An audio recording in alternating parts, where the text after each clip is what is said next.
Om Jnanatimirandhasya Jnananjana Shalakaya Chakshurinmilitam Yena Tasmai Shri Gurave Namaha. Although no one in the material world is equal to or greater than Lord Shiva, and although his unimpeachable character is followed by great souls to dismantle the mass of nescience, he nevertheless remains as if a devil to give salvation to all devotees of the Lord. Purport: Lord Shiva's uncivilized, devilish characteristics are never abominable because he teaches the sincere devotees of the Lord how to practice detachment from material enjoyment. He is called Mahadeva, or the greatest of all demigods, and no one is equal to or greater than him in the material world. He is almost equal with Lord Vishnu. Although he always associates with Maya, Durga, he is above the reactionary stage of the three modes of material nature, and although he is in charge of devilish characters in the mode of ignorance, he is not affected by such association.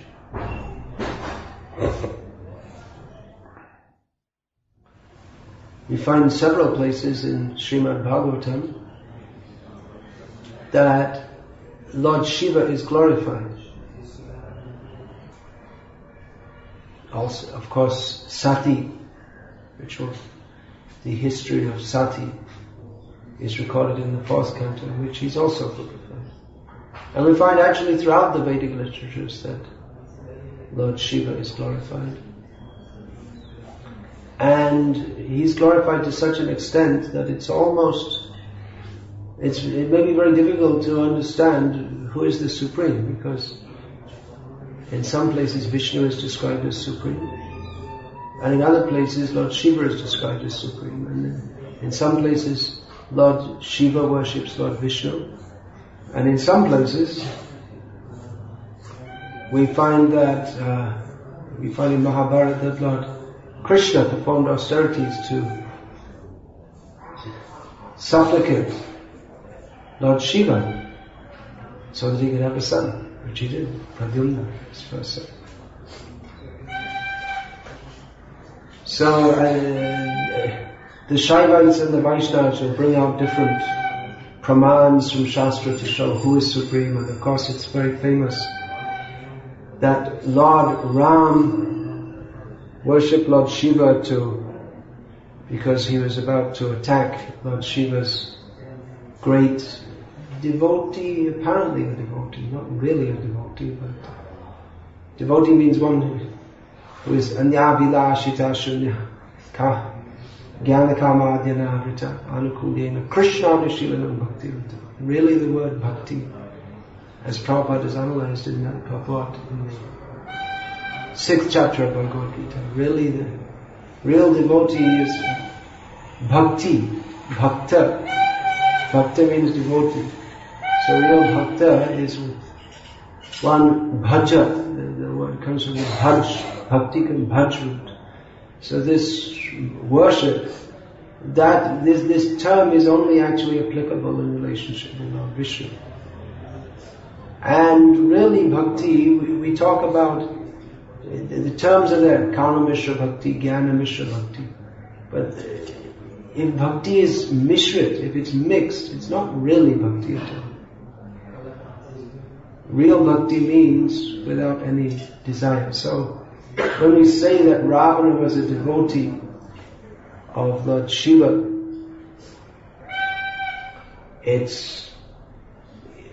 we can say so in a conventional manner, but not in a very strict manner, not in the real sense of the term.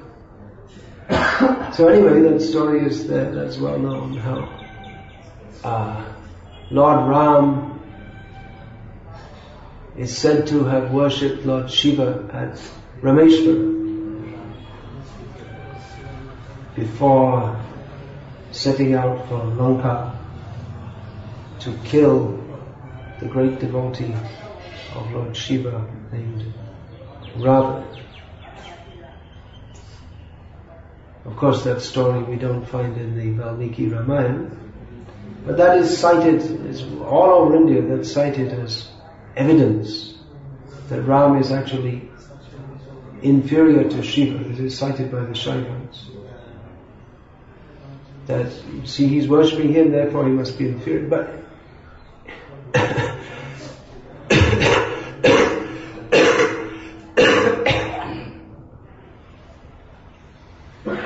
But this has to be understood very carefully, because Lord Krishna himself states that we'll find in various places in Shastra, specifically in this third canto of Bhagavatam, where Lord Kapiladev, who is Krishna, is speaking that worship of he establishes, I am the Supreme Personality of Godhead, and therefore worship of myself is the highest worship. But then he goes on to say that those who worship me, they're even more worshipable. And that even I worship my own devotees. And Lord Shiva himself, when he was asked by Devi, his wife,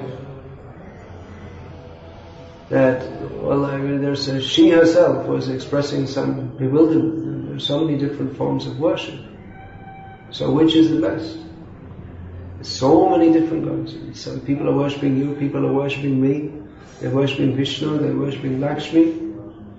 And the famous reply of Lord Shiva is, someone can say? No, you don't say. I know you don't. If you wrote that book, who is the Supreme? You should know that. So what is Lord Shiva's reply? That's also somewhat useful in this regard, because Lord Shiva also says that I take pleasure in the names of Lord Ram. That's also a useful quote, but there's a specific quote. If you don't know this, then what are you doing here? You're supposed to be preaching. It's a vital quote. Aradhananam. Someone else can say no? Anyone can say? Okay, there's a task for you all today. Write down this verse and learn it. Very important verse. Please say it. Aradhananam sarvesham Vishnu aladhanam tasmat parataram devi tadyanam samach.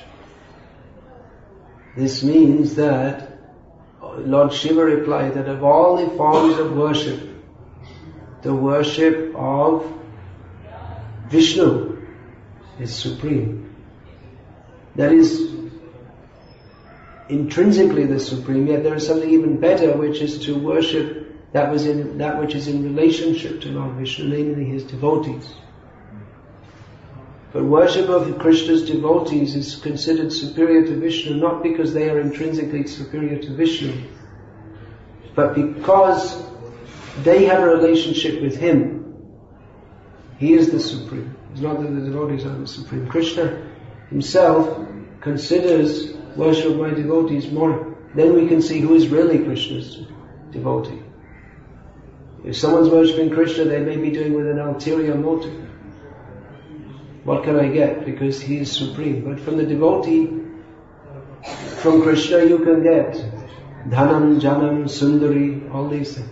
Wealth, followers, beautiful wife, so many things.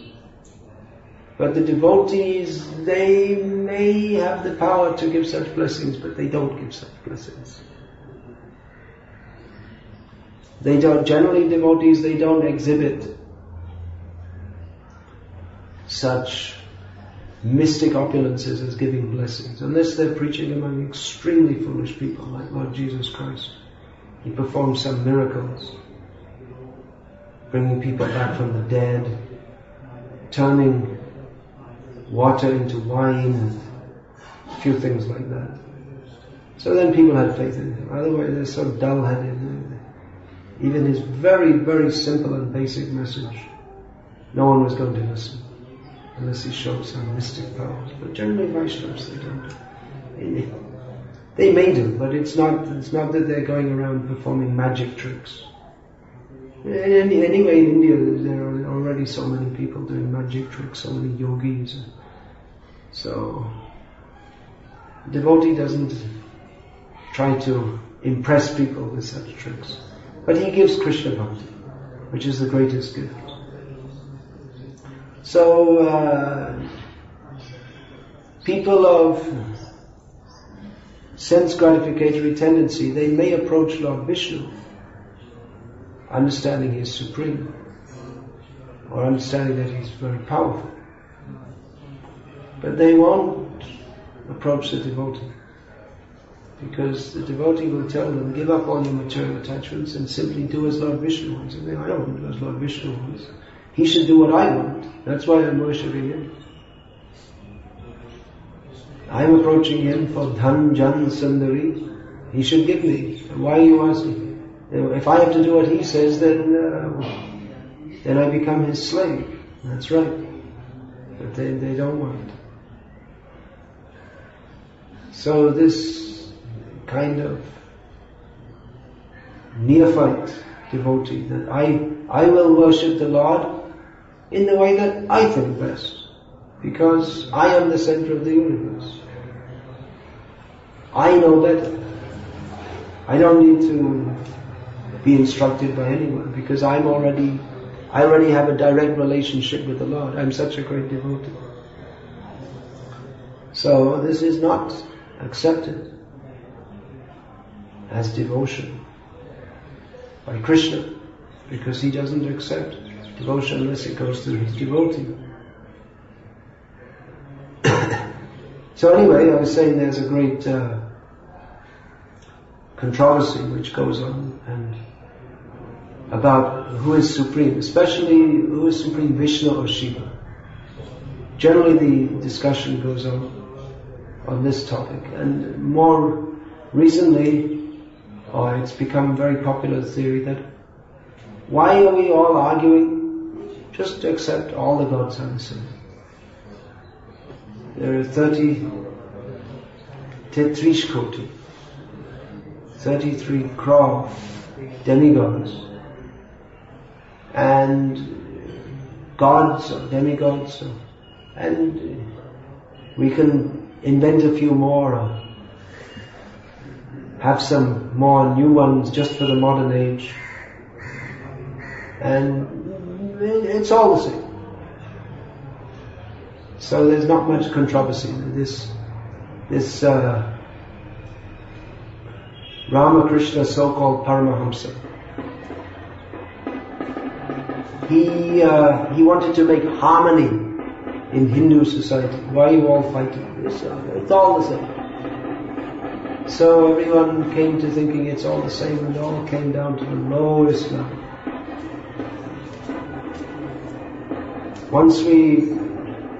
If we try to accommodate everybody, then we come down to the lowest level. Because if we accommodate everybody at whatever stage they may be at, then we come down to the lowest level. So actually, by deliberation from Shastra, Srimad Bhagavatam, topmost Purana, written by sage Vyasa in his maturity. Srimad Bhagavatam Mahamuni Kriti. And that is specifically Srimad Bhagavatam Purana Mamalam Yad Vaishnava, is the other verse, right? That Dharma Projita Kaitava Atra Parama Nirmat Saranam Sita Vedyam Vastava. This is the actual message of the Vedas. Atra Vastu Shivadam Tapatrayan Mulanam. This is the Purana in which there's no cheating, there's no misdirecting. It is meant for the non-envious. It is all auspicious. It uproots the threefold miseries of material life. So Srimad Bhagavatam very clearly establishes that Krishna is supreme. Even we'll find in Mahabharata where, yes, sometimes Shiva prays to Lord Krishna, sometimes Krishna prays to Lord Shiva, and sometimes they both say that we are the same. Anyone who distinguishes between us is an offender. So this is wonderful for the Mayavadis. They love all this kind of thing. But we should understand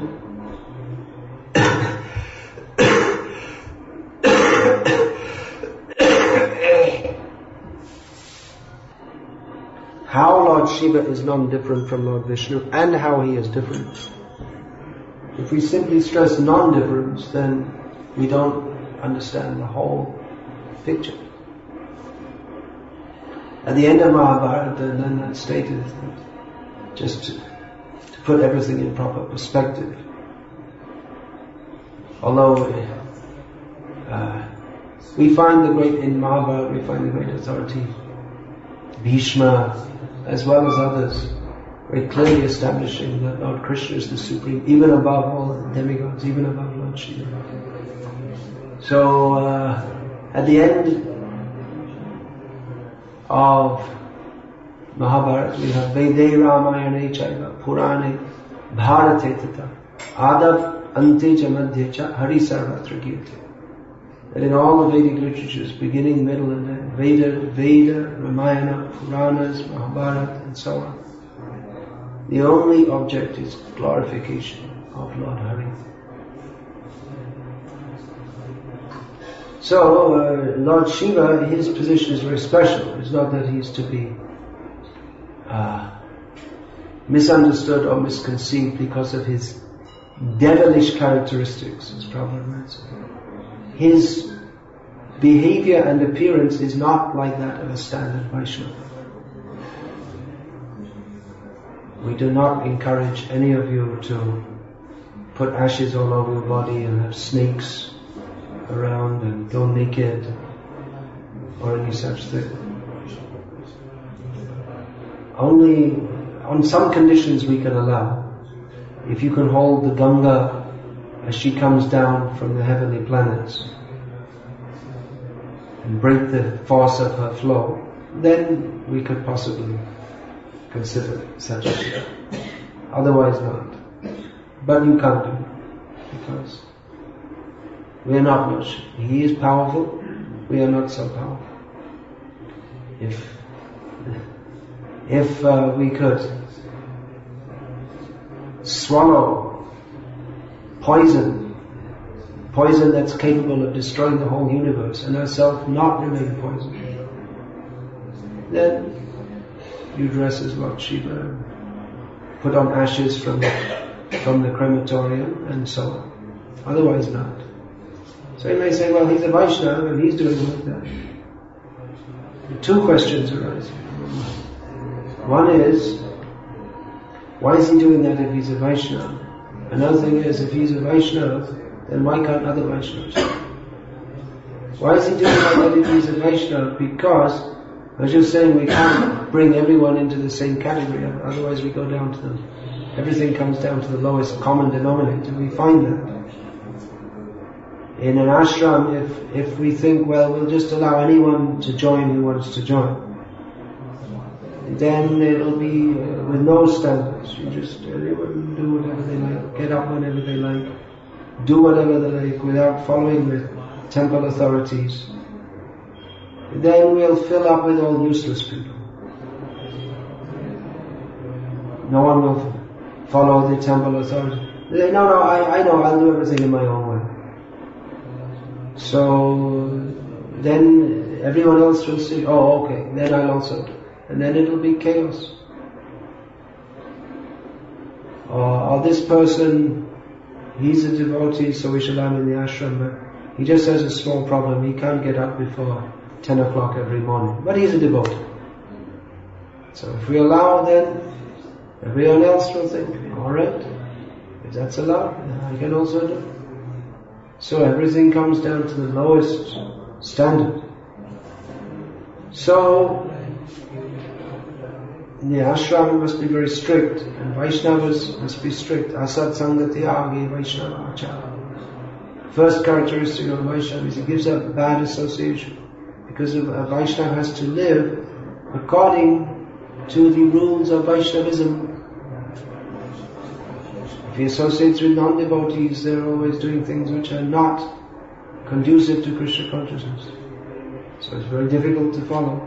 So we should give up such association.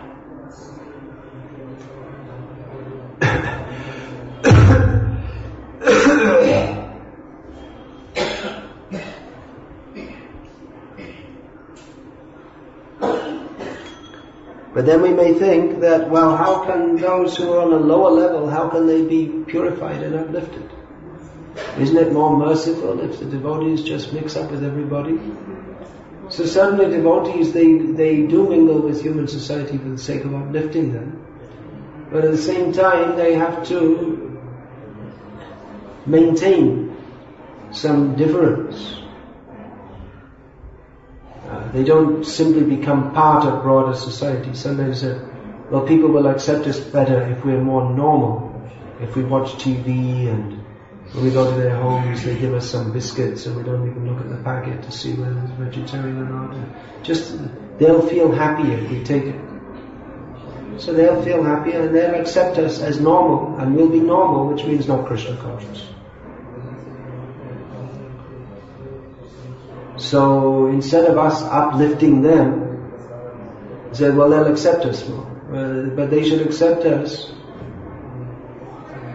on their level. We want people to accept us, but on our level, not on the level that they impose on us. So simply if they accept us, it's simply to be accepted by society, that is not necessarily conducive for preaching. They should accept devotees as devotees. If devotees become non-devotees, then they simply become accepted as another pig, dog, cat in human form. So what is the benefit of that? So devotees, they are different and they have to maintain their difference. But then what about how to uplift the fallen? So that is specifically Lord Shiva's job, to look up to the most fallen. He can do it, others cannot do it. Others cannot do as he is doing. There are mantras that may be chanted. Remembrance of Lord Hari, chanting the names of Hari, to get free from just as someone, even maybe if they're a devotee, or they may be attacked by ghostly spirits. So there are mantras that one can chant to Lord Hari, that these devilish influences will go away.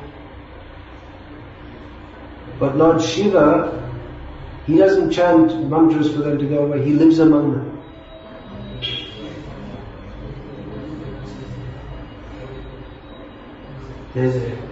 These Pishacha, Preta, Bhuta, Yin, all these very devilish species. It's very frightening. They have horror movies. People get some kind of pleasure from watching a horror movie. It's a kind of strange pleasure. But a movie is one thing. And if you ask them, well, actually, do you want to, you'll put some ghostly influence on you? No, certainly not. Ghostly influence is very powerful. We find that someone can become completely possessed by a ghost, so they'll attack their parents and try to kill them. They'll talk in a different voice. That's why devotees, they don't have anything to do with this kind of seance or clairvoyance or any such thing. Certainly one may get in contact, channeling, that's another thing. One may be able to get in contact with beings on a subtle level, but it's very disturbing. We may think, sometimes they may pose as, they may say, someone may come and say, well, actually I'm your mother who passed away 20 years ago. I'm giving you this, and speaks in her voice, but it's all just a fraud. The ghost is cheating you. Even some ghosts, they heal people. There's healing by ghosts. But you'll find that always they want something. They don't do it for free. They want to get in your mind. They want to take over. They want to influence. So we should be very careful of ghosts. Have nothing to do with ghosts. No, devotees have nothing to do with such tantric measures or any such things. This is not our field. We avoid. If there are ghosts, chant Hare Krishna. Have a big kirtan, powerful kirtan. Nothing else.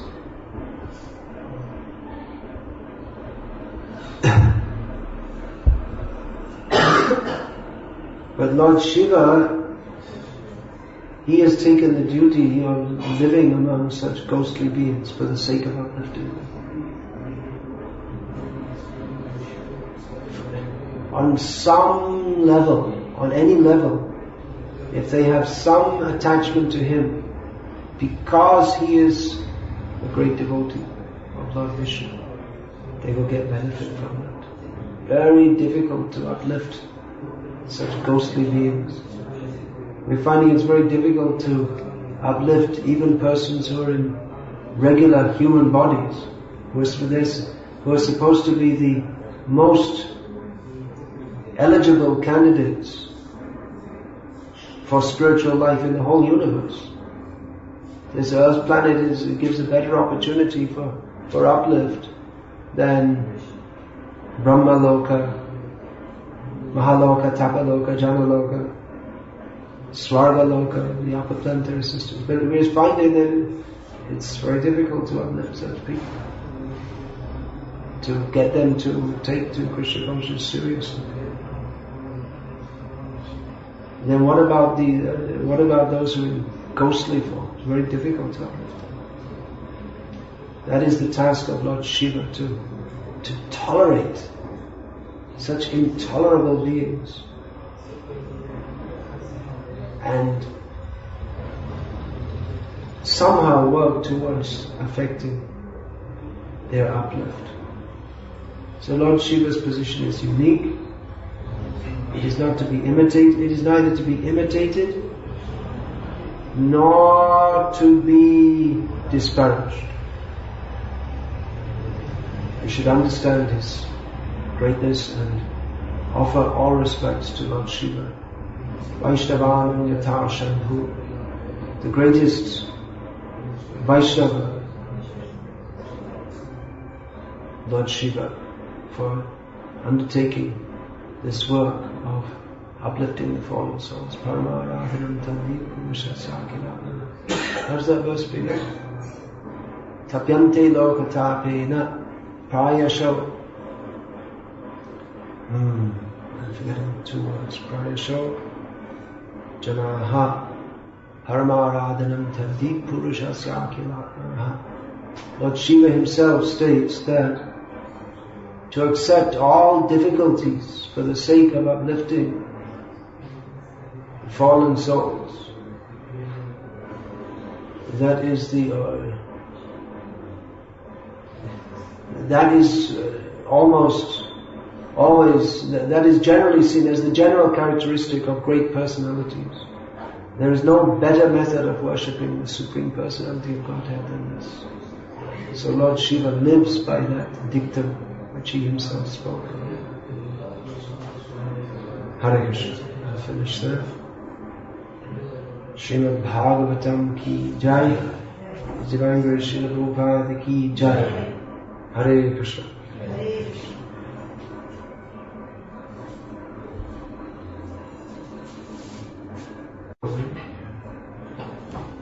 Looks like they're very eager for the class to go. क्या?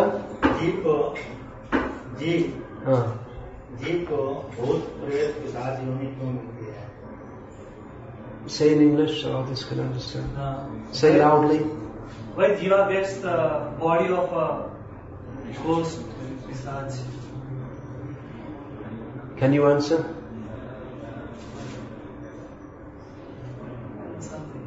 Alright, I'll answer. Because of highly sinful activities, especially if one is very sinful, or if one dies a violent death or by suicide,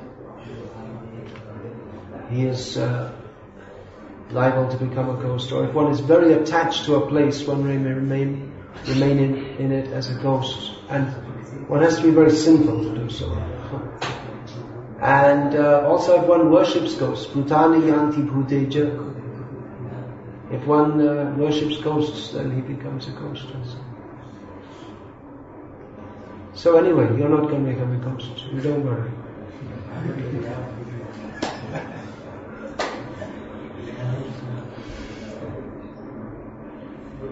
Hare Krishna. Hare Krishna.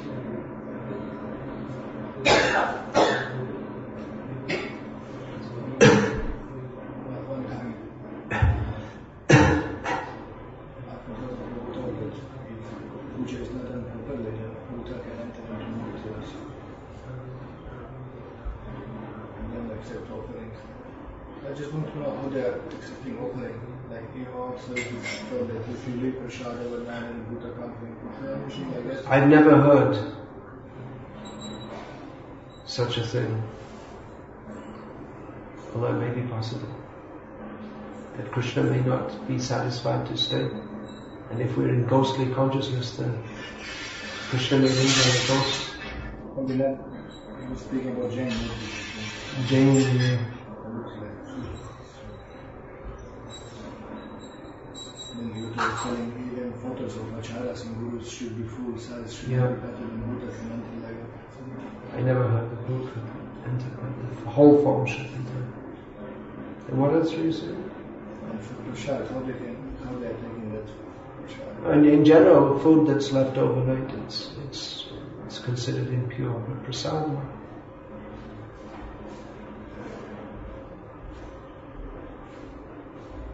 Traditionally in food, nothing will be kept overnight. No fridge. No fridge, and it's not kept. Traditionally it's considered very low class to keep. Cook, offer, distribute.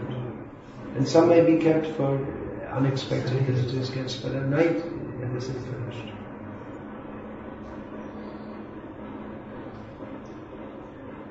That's the system traditionally. And at least the Brahmanas, they used to follow that very strictly.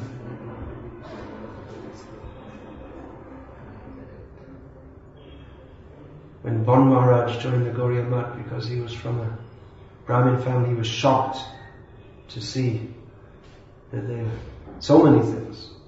One of the things was that they were eating this pandabat. That means they keep the rice cooked the night before in water overnight and take it in the morning. He was shocked.